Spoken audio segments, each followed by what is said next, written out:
정혜호는 새벽 5시면 어김없이 눈을 떴다. 72년을 살아오며 몸에 밴 습관이었다. 창문을 여니 짠 바닷바람이 얼굴을 스쳤다. 항구에서 40년 넘게 일하던 시절, 이 바람을 맞으며 하루를 시작했었다. 은퇴한 지도 벌써 5년째. 이제는 그저 파도 소리를 들으며 하루를 보내는 것이 일상의 전부였다. 아버지. 뒤편 작은 마루에서 아들 정승호의 목소리가 들려왔다. 38배 회사원인 승호가 주말을 이용해 찾아온 모양이었다. 혜호는 묵직한 발걸음으로 마루로 나갔다. 승호는 아버지를 보자 어색한 미소를 지으며 손을 내밀었다. 또 혼자 사시려고요? 이제 그만 우리랑 같이 사세요.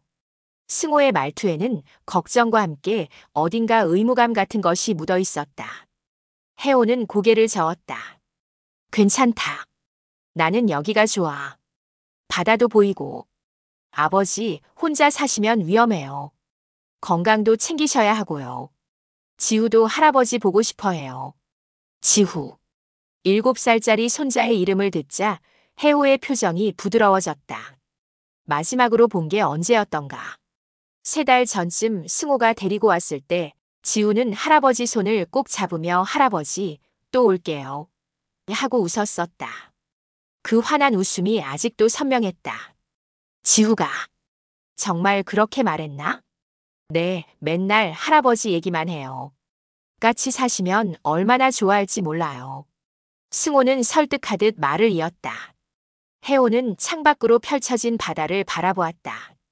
평생을 함께한 바다였다.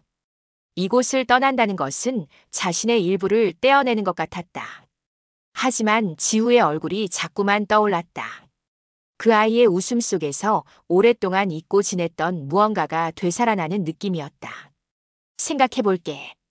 혜호의 대답에 승호는 안도한 듯 고개를 끄덕였다. 며칠 후 혜호는 짐을 정리하기 시작했다. 오래된 작업화, 낡은 옷가지들, 그리고 항구에서의 추억이 담긴 몇 장의 사진. 많지 않은 살림살이였지만 하나하나가 세월의 무게를 담고 있었다. 집을 나서는 날 혜호는 마지막으로 바다를 바라보았다. 파도는 여전히 밀려왔다 밀려갔다를 반복하고 있었다. 평생 한결같았던 바다. 그 바다를 등지고 도시로 향하는 길은 낯설고 불안했다. 하지만 동시에 가슴 한편에서는 설렘이 일렁였다. 가족이라는 게 이런 것이구나. 차창 밖으로 바다가 점점 멀어졌다. 혜호는 손자의 환한 얼굴을 떠올리며 조용히 눈을 감았다. 새로운 시작. 그 말이 그에게는 오랜만에 찾아온 희망처럼 느껴졌다. 72년을 살아오며 가족과 함께한 시간이 얼마나 되었던가. 이제라도 늦지 않았다는 생각이 그를 편안하게 했다. 아버지, 곧 도착해요. 승호의 말에 혜호는 눈을 떴다. 창밖으로 높은 빌딩들이 보이기 시작했다. 낯선 도시, 낯선 삶. 하지만 그곳에는 가족이 있었다. 그것만으로도 충분했다. 혜호는 가방끈을 꼭 쥐었다. 새로운 삶이 그를 기다리고 있었다. 따뜻한 환영. 아파트 앞에 차가 멈춰섰다. 혜호는 창밖으로 우뚝 솟은 고층 건물들을 올려다보았다. 15층이라고 했던가. 평생 바닷가 단층 집에서 살았던 그에게 이 높이는 낯설고 아득했다. 아버지, 다 왔어요. 내려요. 승호가 먼저 짐을 들고 내렸다. 혜호는 천천히 차에서 내려 건물을 바라보았다. 엘리베이터를 타고 올라가는 동안 귀가 먹먹해졌다. 15층에 도착하자 승호가 현관문을 열었다. 어서 오세요, 아버님. 문 앞에 며느리 수진이 앞치마를 두른 채 서 있었다. 35의 그녀는 단정한 인상에 밝은 미소를 지었다. 혜호는 어색하게 고개를 숙였다. 고맙네. 폐를 끼치는구만. 무슨 말씀을 그렇게 하세요. 가족인데요. 어서 들어오세요. 수지는 정갈하게 차려진 슬리퍼를 내밀었다. 혜호가 신발을 벗고 들어서려는데 현관 안쪽에서 작은 발걸음 소리가 들려왔다. 할아버지. 지우였다. 아이는 달려와 혜호의 다리를 꼭 껴안았다. 혜호는 순간 가슴이 뭉클해졌다. 손자의 작고 따뜻한 체온이 그대로 전해졌다. 우리 지후. 많이 컸네. 할아버지, 이제 같이 살아요? 매일 볼 수 있어요? 그래, 이제 매일 보지. 혜호는 손자의 머리를 쓰다듬었다. 아이의 눈망울에는 순수한 기쁨이 가득했다. 이런 모습을 보기 위해 바다를 떠나온 것이었다. 혜호는 비로소 결정을 후회하지 않게 되었다. 자, 아버님, 이쪽으로 오세요. 방 준비해뒀어요. 수진이 안내한 방은 생각보다 넓고 깨끗했다. 창밖으로는 도시 풍경이 펼쳐져 있었다. 바다는 보이지 않았지만 나쁘지 않은 전망이었다. 여기서 편히 지내세요. 필요한 거 있으면 언제든 말씀하시고요. 고맙네. 잘 쓸게. 혜호가 짐을 풀고 거실로 나오자 수진이 상을 차리고 있었다. 식탁 위에는 갈비찜, 나물 반찬, 된장찌개가 정성스럽게 놓여 있었다. 아버님 좋아하실 것 같아서 갈비찜 준비했어요. 많이 드세요. 이렇게까지 안 해도 되는데. 아니에요. 당연한 거죠. 가족 넷이 식탁에 둘러앉았다. 지우는 할아버지 옆자리를 고집하며 앉았다. 혜호는 오랜만에 가족과 함께하는 식사에 마음이 따뜻해졌다. 수지는 연신 반찬을 권하며 친절하게 대했고 승호는 아버지가 편안해하는 모습에 흐뭇한 표정을 지었다. 할아버지, 내일 나랑 놀아줄 거예요? 그럼 뭐든 하자. 와, 좋아요. 지우의 환한 웃음에 혜호도 덩달아 웃음이 나왔다. 이런 순간이 얼마나 오랜만인가. 혼자 살면서 잊고 지냈던 감정이었다. 가족이라는 울타리 안에서 느끼는 소속감. 누군가에게 필요한 사람이라는 느낌. 식사를 마치고 거실 소파에 앉아 있을 때 혜호는 문득 창밖을 바라보았다. 도시의 불빛들이 반짝였다. 바다는 보이지 않았지만 이곳에는 다른 무언가가 있었다. 가족이 있었다. 아버님, 편하게 지내세요. 여기가 이제 아버님 집이에요. 수진의 말에 혜호는 고개를 끄덕였다. 따뜻한 환대. 손자의 순수한 애정. 아들의 효심. 모든 것이 완벽해 보였다. 하지만 혜호는 알지 못했다. 이 따뜻함이 얼마나 오래 갈지를. 수진의 환한 미소 뒤에 무엇이 숨어 있는지를. 그저 지금 이 순간의 행복에 취해 있었다. 밤이 깊어갈수록 아파트는 고요해졌다. 혜호는 자신의 방에 누워 천장을 바라보았다. 낯선 공간이었지만 마음만은 편안했다. 새로운 삶의 시작. 그렇게 믿고 싶었다. 하지만 어둠 속 어딘가에서 작은 균열이 시작되고 있었다. 함께 산 지 일주일째 되던 날이었다. 혜호는 아침 산책을 마치고 집으로 돌아왔다. 평생 신었던 낡은 작업화. 기름때가 배고 가죽이 닳아 있었지만 혜호에게는 가장 편한 신발이었다. 그는 습관처럼 신발을 현관 한쪽에 가지런히 벗어두었다. 아버님. 수진의 목소리가 날카롭게 들려왔다. 혜호가 고개를 들자 수진이 얼굴을 찌푸린 채 다가왔다. 그 신발. 여기 두시면 안 돼요. 응? 왜? 냄새도 나고요. 너무 지저분해 보여요. 현관이 온통 지저분해지잖아요. 수지는 마치 더러운 것을 치우듯 신발을 집어들었다. 혜호는 당황스러웠다. 신발이 낡긴 했지만 나름 깨끗이 관리한 것이었다. 미안하네. 어디에 두면 되나? 신발장 맨 아래 구석에 넣어두세요. 밖에서 보이지 않게요. 수진의 말투는 차갑고 단호했다. 혜호는 말없이 신발을 받아 신발장 깊숙이 밀어 넣었다. 가슴 한편이 답답했다. 하지만 내가 폐를 끼치는구나 싶어 아무 말도 하지 못했다. 며칠 후 또 다른 일이 벌어졌다. 혜호는 거실에서 뉴스를 보고 있었다. 귀가 조금 어두워 볼륨을 평소보다 키웠다. 그때 방에서 공부하던 지우가 나왔다. 할아버지, TV 소리가 너무 커요. 아, 그래? 미안. 할아버지가 귀가 좀 어두워서. 혜호가 리모컨을 찾으려는데 수진이 거실로 나왔다. 아버님, 지우가 공부하잖아요. 좀 조용히 해주세요. 알았네. 소리 줄일게. 아니, 그냥 끄세요. 지우 시험 기간인데 집중해야죠. 수지는 리모컨을 낚아채듯 가져가 TV를 껐다. 혜호는 멍하니 꺼진 화면을 바라보았다. 지우는 미안한 듯 할아버지를 보았지만 수진이 아이의 손을 잡아 끌었다. 가서 공부해. 할아버지는 괜찮으시니까. 혜호는 혼자 거실에 남겨졌다. 그의 존재가 방해가 되는 것 같았다. 가슴이 서늘했다. 저녁 식사 시간이었다. 혜호는 반찬을 집으려다 실수로 젓가락을 떨어뜨렸다. 나이가 들면서 손이 떨리는 일이 잦아졌다. 아, 죄송. 아이고. 수진이 한숨을 쉬며 일어났다.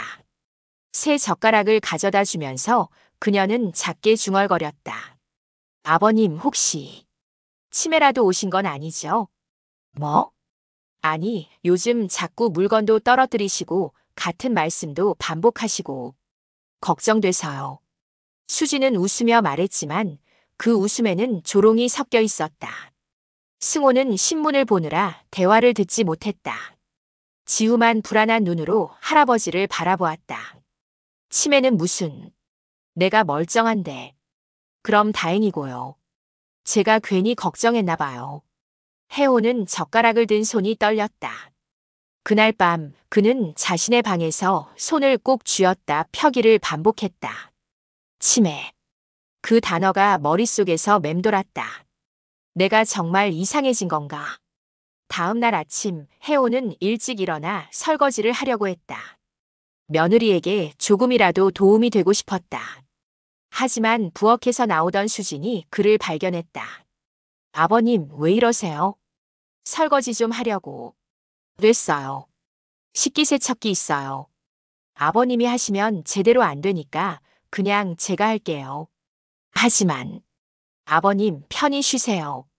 그게 저한테 더 도움이에요. 수지는 혜호를 거실로 밀어냈다. 혜호는 소파에 앉아 멍하니 시간을 보냈다. 자신이 쓸모없는 존재가 된 것 같았다. 도움이 되고 싶었는데 오히려 방해만 되고 있었다. 저녁 무렵 지우가 할아버지에게 다가왔다. 할아버지 괜찮아요? 응, 괜찮아. 엄마가 할아버지한테 심한 것 같아요. 아니야. 엄마는 바빠서 그래. 우리 지우는 걱정 마. 혜호는 손자의 머리를 쓰다듬었다. 아이만큼은 순수했다. 하지만 그 순수함조차 언젠가 오염될까 두려웠다. 밤이 되자 혜호는 창밖을 바라보았다. 도시의 불빛은 여전히 반짝였지만 그에게는 차갑게만 느껴졌다. 일주일 전의 따뜻함은 온데간데 없었다. 대신 냉기가 스며들었다. 내가 민폐인가? 혜호는 스스로에게 물었다. 하지만 답은 나오지 않았다. 그저 마음속 깊은 곳에서 불안이 자라나고 있었다. 여보, 아버님 모시기 힘들지? 고생이 많아. 승호가 퇴근 후 아내에게 물었다. 수지는 부엌에서 저녁 준비를 하다 말고 고개를 저었다. 무슨 말씀을 그렇게 하세요? 아버님이신데요. 그래도 집안일도 늘었을 텐데. 괜찮아요. 제가 더 잘 모셔야죠. 수진의 얼굴에는 온화한 미소가 번졌다. 승호는 안도한 표정으로 아내의 어깨를 토닥였다. 고마워. 당신이 이렇게 효부라서 내가 얼마나 다행인지 몰라. 혜호는 거실 구석에서 그 대화를 듣고 있었다. 며느리의 그 얼굴. 아들 앞에서는 완벽한 가면을 쓰고 있었다. 하지만 혜호는 알고 있었다. 그 가면 뒤에 숨겨진 진짜 얼굴을. 저녁 식사 시간 승호가 입을 열었다. 아버지, 여기 생활은 괜찮으세요? 응, 괜찮아. 불편한 거 있으면 언제든 말씀하세요. 고맙다. 그때 수진이 끼어들었다. 아버님이 요즘 예민하셔서 제가 더 신경 써드려야겠어요. 예민하다니? 아니에요. 당연한 거죠. 나이 드시면 그럴 수 있죠. 제가 더 잘 모셔야죠. 수지는 상냥하게 웃으며 혜호의 그릇에 반찬을 올려주었다. 승호는 흐뭇한 표정을 지었다. 하지만 혜호는 그 손길에서 차가움을 느꼈다. 예민하다는 말. 자신을 문제 있는 사람으로 만들어가고 있었다. 며칠 후 혜호는 복도에서 수진과 이웃 주민의 대화를 우연히 듣게 되었다. 수진 씨, 요즘 많이 힘드시죠? 네, 시아버님 모시는 게 쉽지 않네요. 그러시겠어요. 어르신들 모시는 게 어디 쉬운 일인가요? 자꾸 이상한 행동도 하시고, 혹시 치매 아닐까 걱정돼요. 병원에 모셔가야 하나 고민 중이에요. 어머, 그래요? 정말 걱정이시겠네요. 남편한테는 걱정 끼칠까봐 말 못하고 있어요. 제가 혼자 감당해야죠. 혜호는 그 자리에 얼어붙었다. 치매. 이상한 행동. 수지는 이웃들에게 자신을 문제 있는 노인으로 만들고 있었다. 효부라는 이미지를 쌓으면서 동시에 자신의 평판을 깎아내리고 있었다. 저 여자가.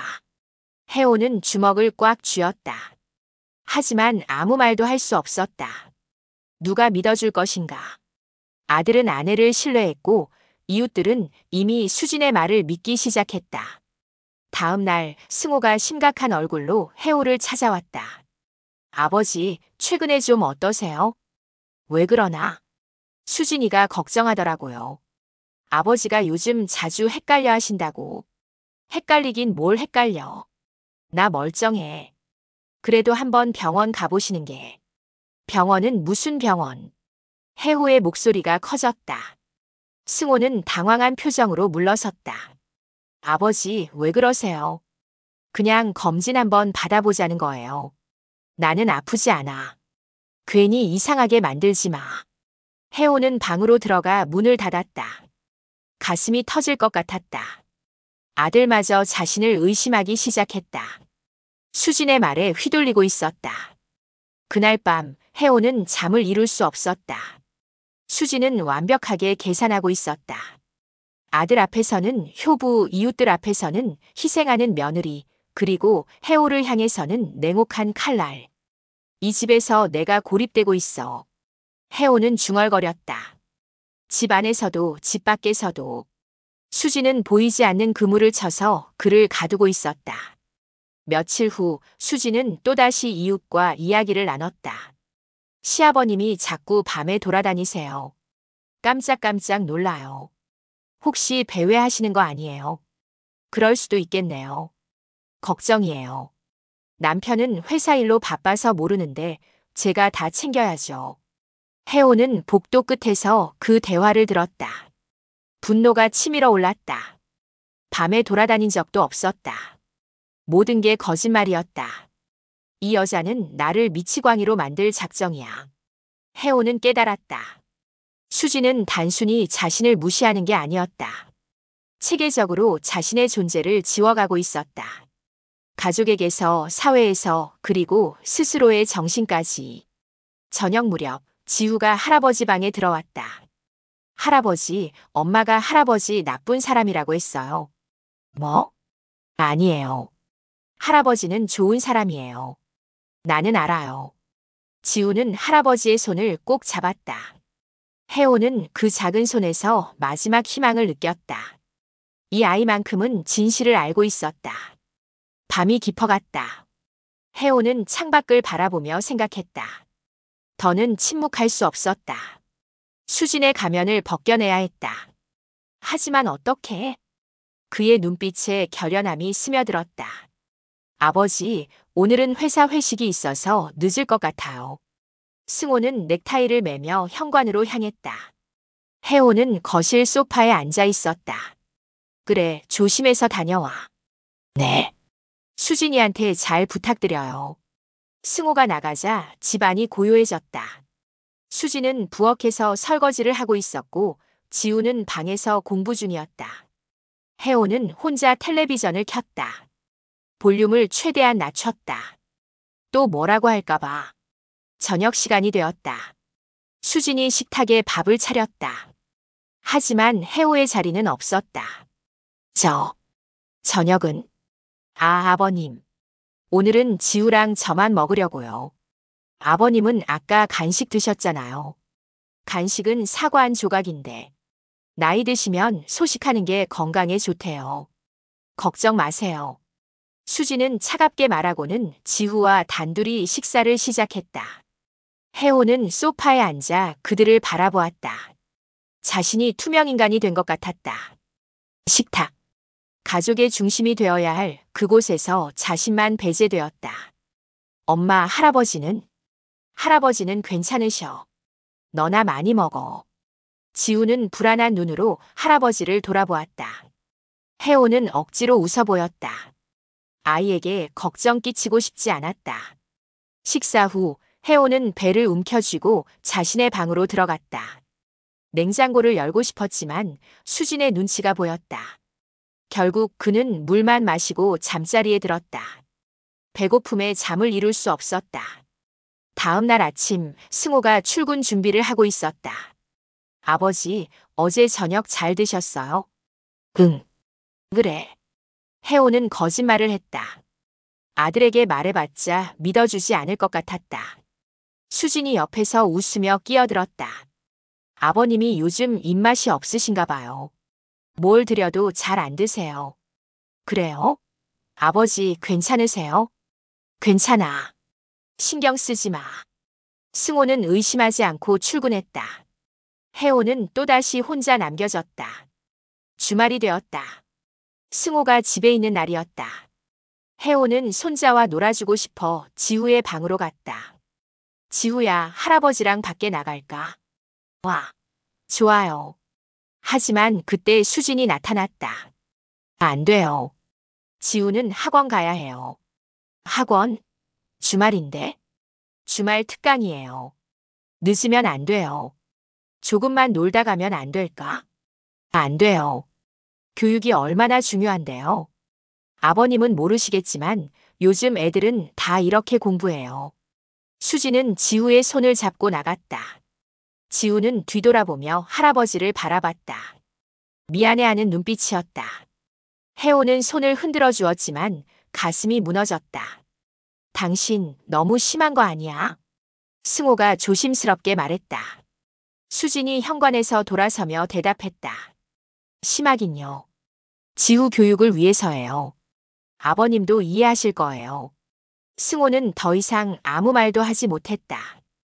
혜호는 거실에 홀로 남았다. 손자와의 시간마저 빼앗겼다. 이 집에서 자신이 할 수 있는 게 무엇인가? 며칠 후 식사 시간이었다. 혜호는 식탁 끝자리에 앉았다. 가족들은 대화를 나눴지만 그 대화에 혜호는 끼지 못했다. 여보, 이번 주말에 놀러 갈까? 좋지. 지우도 좋아할 거야. 아버님도. 승호가 말하려다 수진이 끼어들었다. 아버님은 피곤하실 테니까 집에서 쉬세요. 우리끼리 다녀올게요. 하지만 아버님 건강 생각해서예요. 너무 무리하시면 안 되잖아요. 혜호는 아무 말도 하지 못했다. 가족 나들이에서도 배제되었다. 자신은 이 가족의 일원이 아니었다. 그저 짐일 뿐. 그날 밤 혜호는 거울을 보았다.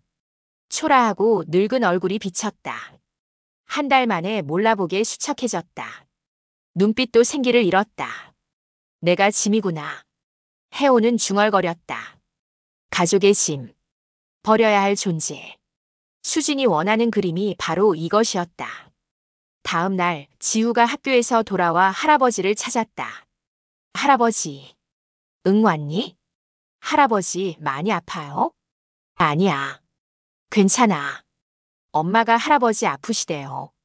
그래서 할아버지랑 못 놀게 한대요. 혜호는 가슴이 무너졌다. 수지는 아이에게까지 거짓말을 하고 있었다. 할아버지가 아프니까 힘들어하니까 방해하지 말라고. 지우야, 할아버지는 괜찮아. 언제든지 할아버지한테 와도 돼. 정말요? 그럼. 지우는 할아버지를 꼭 안았다. 혜호는 그 작은 체온에서 마지막 희망을 느꼈다. 이 아이만큼은 자신을 사랑하고 있었다. 하지만 그것도 얼마나 오래 갈까? 수지는 점점 더 지우를 자신에게서 떼어놓고 있었다. 머지않아 이 아이마저 자신을 외면하게 될 것이다. 밤이 깊었다. 해오는 창밖을 바라보았다. 도시는 불빛으로 가득했지만 그에게는 어둠뿐이었다. 고립. 완전한 고립. 집 안에서, 가족 안에서 그는 혼자였다. 이대로는 안 돼. 해오는 주먹을 쥐었다. 더는 당하고만 있을 수 없었다. 침묵은 끝이었다. 이제 행동할 시간이었다. 그날도 해오는 일찍 일어났다. 오랜 습관이었다. 새벽 공기를 마시러 아파트 단지를 산책했다. 벤치에 앉아 있는데 옆집에 사는 이웃이 다가왔다. 어르신, 아침 산책하세요? 네, 그렇습니다. 건강하셔서 좋으시겠어요. 이웃은 잠시 망설이다 조심스럽게 말을 이었다. 근데 며느님이 많이 힘드시다던데요. 네. 아, 며칠 전에 며느님이 그러시더라고요. 어르신 모시는 게 쉽지 않다고. 밤에도 자주 깨시고 같은 말씀 반복하시고. 해오는 숨이 막혔다. 제가 뭐 문제가 있다는 얘기인가요? 아, 아니에요. 그게 아니라 며느님이 걱정하시는 것 같더라고요. 어르신 건강 때문에. 이웃은 어색하게 웃으며 자리를 떴다. 해오는 벤치에 그대로 앉아 있었다. 머릿속이 하얘졌다. 이웃들까지. 수지는 이미 주변 사람들에게 자신을 문제 있는 노인으로 만들어 놓았다. 효부로서 힘들게 시아버지를 모시는 며느리. 그 이미지를 완벽하게 구축했다. 해오는 천천히 집으로 돌아왔다. 현관문을 열고 들어서는데 거실에서 수진의 목소리가 들렸다. 전화 통화 중이었다. 언니 진짜 힘들어. 시아버님이 요즘 이상하신 것 같아. 해오는 복도에 멈춰섰다. 아니, 치매까지는 아닌 것 같은데. 자꾸 헛소리 하시고 밤에 돌아다니시고 남편한테는 말 못하겠어. 걱정할까봐. 거짓말이었다. 모든 게 거짓말이었다. 해오는 밤에 돌아다닌 적이 없었다. 헛소리도 한 적 없었다. 응, 참아야지 뭐. 가족인데. 그래도 솔직히 언제까지 이래야 하나 싶어. 수진의 한숨 소리가 들렸다. 해오는 주먹을 꽉 쥐었다. 온몸이 떨렸다. 분노가 치밀어 올랐다. 아, 아버님. 언제 오셨어요? 수진이 전화를 끊고 나오더니 깜짝 놀란 표정을 지었다. 하지만 금방 평온한 미소로 바뀌었다. 산책하고 오셨어요? 아침 드실래요? 들었어. 네. 전화 통화. 다 들었어. 수진의 얼굴이 굳어졌다. 하지만 곧 억울한 표정을 지었다. 아버님, 그게 아니라. 그만해. 더 이상 거짓말하지 마. 아버님, 제가 언제 거짓말을. 나는 치매도 아니고 밤에 돌아다니지도 않아. 헛소리도 한 적 없어. 수지는 잠시 당황했지만 이내 차갑게 웃었다. 그래서요? 누가 믿어줄 것 같아요? 뭐? 승우 오빠한테 말씀하실 거예요? 이웃들한테 말할 거예요? 아무도 안 믿어줄걸요. 수진의 목소리는 냉정했다. 가면이 벗겨졌다. 더 이상 숨기지 않았다. 다들 저를 효부라고 생각해요. 힘들게 시아버님 모시는 착한 며느리. 근데 아버님은 이상한 노인. 며느리 괴롭히는 꼰대. 이 여자가. 화내지 마세요. 그러면 정말로 치매 걸린 것처럼 보여요. 수지는 비웃듯 말하고는 부엌으로 들어갔다. 해오는 그 자리에 서서 온몸이 떨렸다. 모욕감과 분노 그리고 무력함이 밀려왔다. 방으로 들어가 문을 닫았다. 침대에 주저앉았다. 가슴이 터질 것 같았다. 누가 믿어줄 것 같아요. 수진의 말이 계속 맴돌았다. 맞는 말이었다. 아들은 아내를 믿었다. 이웃들은 이미 수진의 편이었다. 누구도 자신의 말을 들어주지 않을 것이었다. 이대로 당할 순 없어. 해오는 고개를 들었다. 눈빛이 달라졌다. 이제 더는 피해자로 살 수 없었다.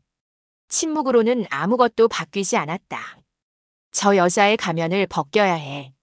해오는 책상 서랍을 열었다. 오래된 공책과 펜이 있었다.